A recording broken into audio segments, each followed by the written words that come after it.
kaibigan, meron tayong isang client dito, si Sir Ferdy. Hi, morning From Anao.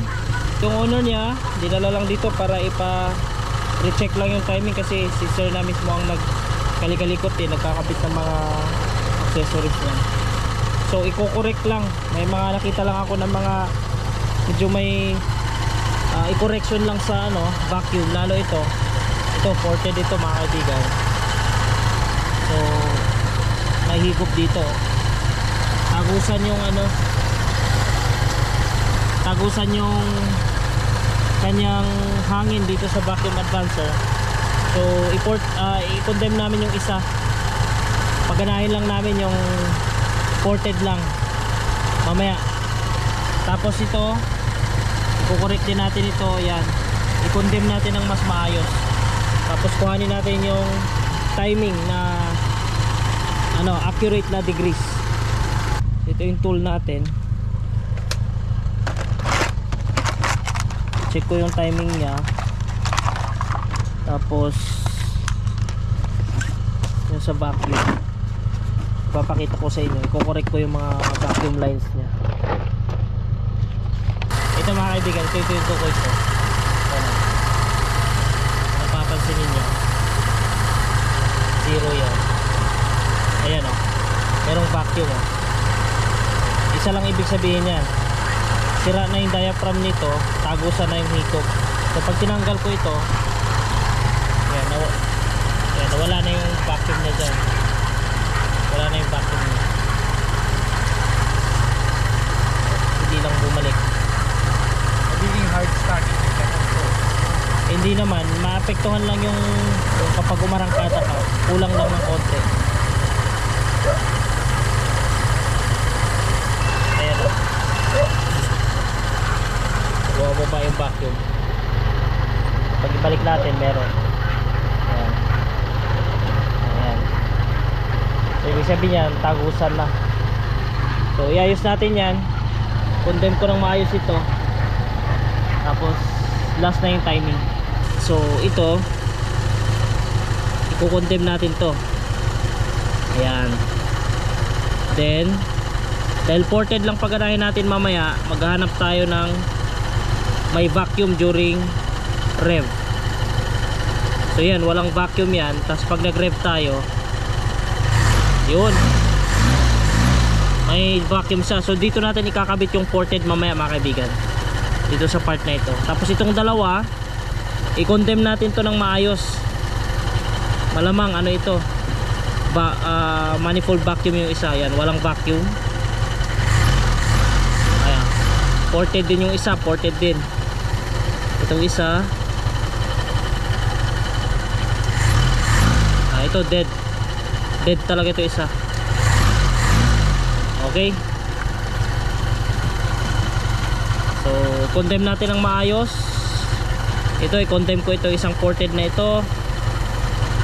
Tapos dito natin ikakabit itong ported papuntang distributor, distributor, ported vacuum. Then ito lubusan na nating condemn yan. Pansamantala tornilyo muna.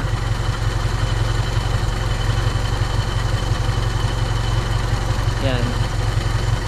So wala na tayong vacuum leak, na-condemn na natin lahat. Doon na lang tayo kaibigan sa itong distributor natin. Yung vacuum niya dito, tagusan kasi yan, tagusan yung hangin yan. Merong leak, vacuum leak dyan sa dahil sira na yung diaphragm. So ported na lang ang paganahin ko. Once again, kinurek natin, kinondem natin ng maayos.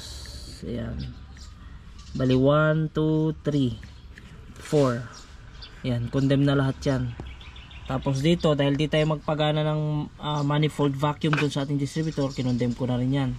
Tinanggal na natin yung hose. Tapos dito, siyempre kasi dahil tagusan yan, pag hindi mo tinakpan to, tatagos yung hangin, hihigop sa labas, so hindi mag-a-advance.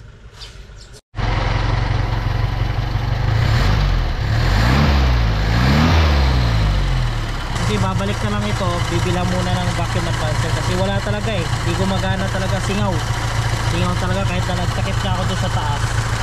or sa baba, either of the two, wala, singaw talaga. So kinorek na natin to, okay na yung mga vacuum, naka-condemn na lahat yan. So mas gusto ko yung idle niya ngayon. Tapos timplahin lang natin ng konti.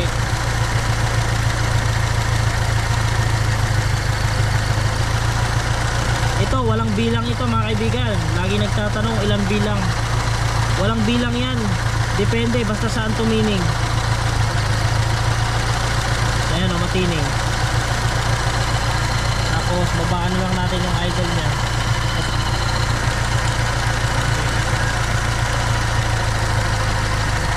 Gusto ko yung idle na ganito, mababa lang siya. Ayan, mas payapa na siya ngayon. Gusto ko yung ganyang idle.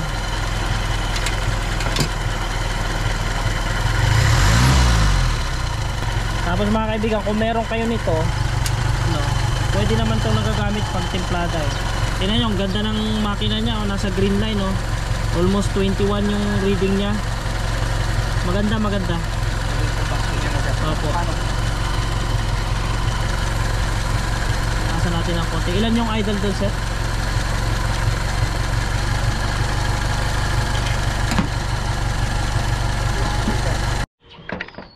Ayan, kung paano gamitin to, madali lang naman. Kabit lang dyan sa comb yung black, tapos dito na. 4 cylinder yan. Itong red, para ma-check lang natin kung tama yung reading. Yung red sa negative, tapos ito sa body ground na yan. Okay, padala nyo sir.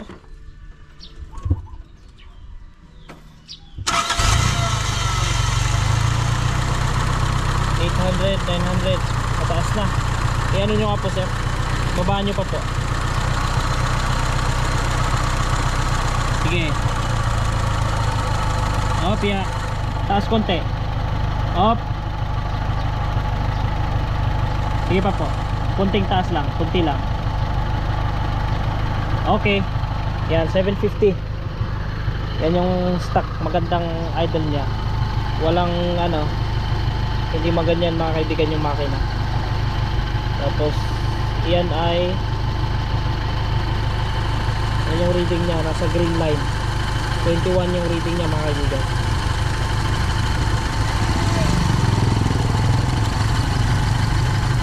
Asan yung pinang-condemn natin sir?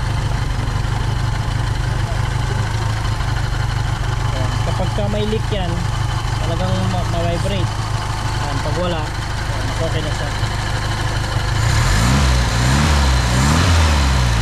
Tiniming ko lang siya mga kaibigan.